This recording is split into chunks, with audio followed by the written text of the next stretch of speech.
ወቅታዊ ሁኔታን በሚመለከት ለእናንተ መናገር ለቀባሪ የማርዳት ያህል ቢሆንም ግን ትንሽ መለስ ብሎ ሁኔታዎች እንዴት ተፈጠሩ፣ ለምን ተፈጠሩ፣ ሳይፈጠሩ ማስቀረት ይቻል ነበር ወይ፣ ከተፈጠሩ በኋላ ምን ተደረገ የሚለውን ነገር በመጠኑ ማንሳት ጠቃሚ ነው።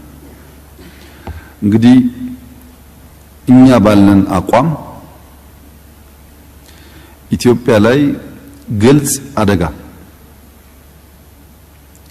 በቅርብ የሚታይ አደጋ እስካልመጣ ድረስ ከማንም ኃይል ጋር ውጊያ፣ ግጭት አንፈልግም። በሰላም በትብብር መልማት ማደግ እንፈልጋለን።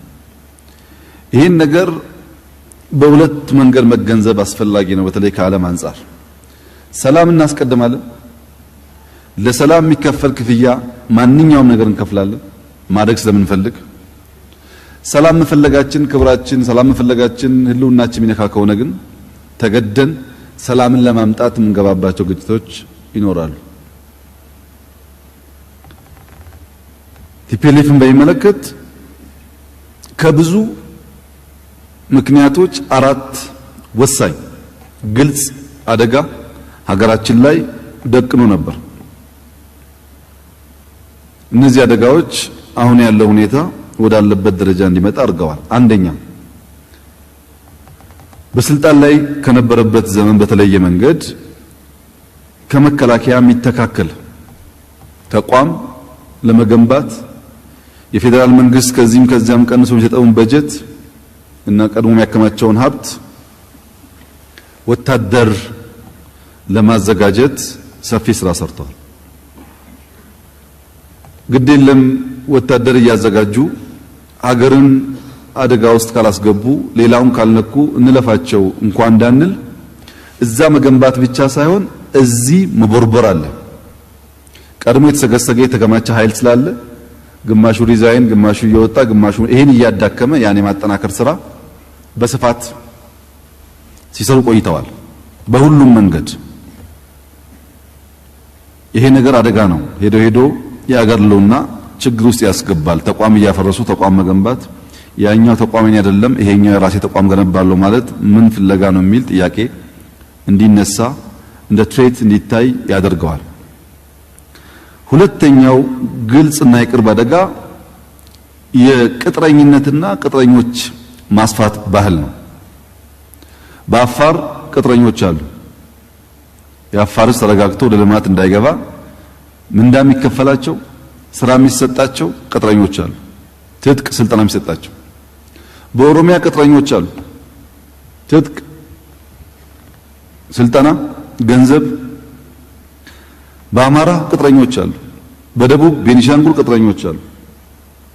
በየቦታው ቅጥረኞች እያደራጁ እያሰለጠኑ እያስታጠቁ ገንዘብ እየሰጡ አጀንዳ እየሰጡ ማደራጀት የራስ ኃይል ማጠናከር ብቻ ሳይሆን እዚህኛው አካባቢ ሰላም የሚባል ነገር መኖር የለበትም የሚል በግልጽ በእቅድ የሚመራ ሙከራዎች አሉ።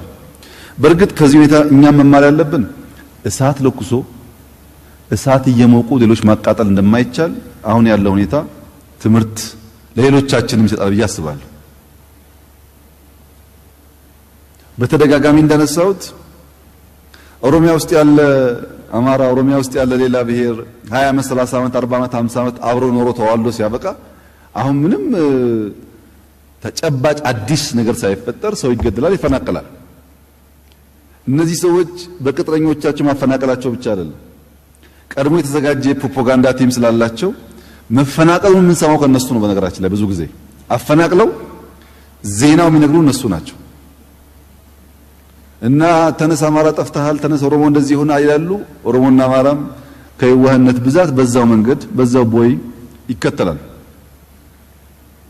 ማን ያፈናቀለው? ለምን አፈናቀለ? ምን ታስቦ ነው? ቆም ብሎ ኢሞሽንን ገቨርን አድርጎ ለማሰብ ሰው ይቸገራል።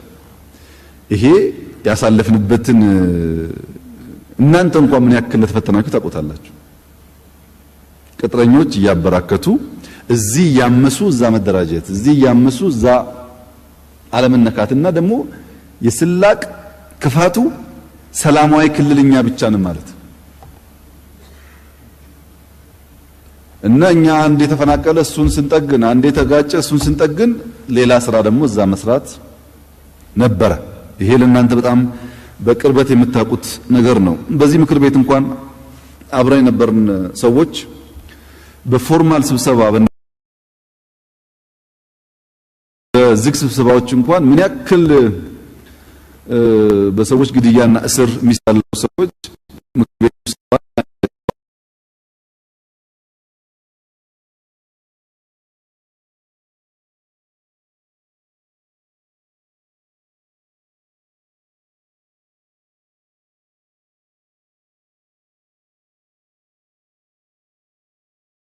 ምን እያደረጋችሁ ነው እያሉ ማዘዝ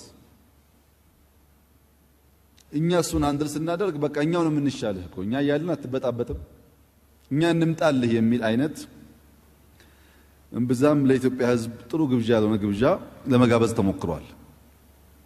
ሁለተኛው ፈታኙ ነገር ተቋም እየገነባ ተቋም ማፍረስ ብቻ ሳይሆን ቅጥረኞች እያበራከት ግጭትና መፈናቀል ማብዛት በኢትዮጵያ መካከል መተማመንን መቀነስ ተሞክሯል።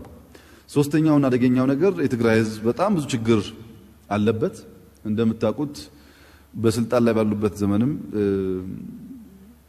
የሰሯቸው ስራዎች የትግራይን ሕዝብ ከደህንነት ሊያወጣ የሚችል የትግራይን ሕዝብ ከመታገዝ የሚያወጣ አልነበረም። ነገር ግን እነሱ ያንን ትተው ለጦርነት ሕዝቡን ይቀሰቅሱ ነበር። በግራ በቀኝ ጦርነት ይነሳብሃል ብሎ መቀስቀስ ሰፊ ስራ ሰርተዋል። ይሄ ሁሉ እንደተጠበቀ ሆኖ የከፋው ነገር ግን ሰሜን ዕዝ ላይ ጥቃት መፈጸሙ። ሰሜን ዕዝ ማለት ምን ማለት ነው? ወታደር እኮ አለን። ሰሜን ዕዝ ማለት እኮ ለትግራይ ሕዝብ ጋሻ መከታ ሆኖ 20 ዓመት የጠበቀው ማለት ነው። እኔ 3-4 ዓመት ልጅነቴን ትምህርቴን ጥዬ የኖርኩበት ለመጠበቅ ማለት ነው። በጣም ትንሽ ልጅ የወንድሜ ልጅ በጣም ትንሽ ልጅ የሞተበት ማለት ነው። ብዙዎች ውስጥ የገበርንበት ማለት ነው። ያ ሰራዊት ለሰራው ውለታ እንኳን ሲባል ቢያንስ ጡት እስከመቁረጥ መሄድ አልነበረባቸውም። የአርሶ አደር ማሳ ምን እንደሚያደርግ ትምህርት ቤት ጤና ጣቢያ ምን እንደሚያደርግ ታውቃላችሁ እናንተ። ደግሞ የደሃ ልጅ ነው። ምንም የተለየ ክላስ የወለደው አይደለም። በእነሱ ዘመን አብሮ የነበረ ነው እና መከላከያውን ለማዋረድ ዝም ብሎ መሳሪያ መቀማት ብቻ ሳይሆን ለማዋረድ የተሄደበት ርቀት በጣም አስደንጋጭ ሰቅጣጭ ነው። ማጥቃት ሲባል ዝም ብሎ ውጊያ ብቻ አድርገን እናስበው። ሰምታችኋል። ብዙዎች በእግራቸው እንዲሄዱ፣ ብዙዎች በታንክ እንዲደፈጠጡ፣ ብዙዎች አሳዛኝ በሆነ መንገድ ሕይወታቸውን እንዲያጡ፣ ክብራቸውን እንዲያጡ፣ ስብናቸውን እንዲያጡ አድርገዋል። በዛም የተወሰነ አልነበረም። ሰሜን ዕዝን አጥቅቶ መቀመጥ አይደለም። ሰሜን ዕዝን አጥቅቶ ማስፋት ነው። ጎንደርን መያዝ ምናምን መያዝ ማስፋት ነው ፍላጎቱ።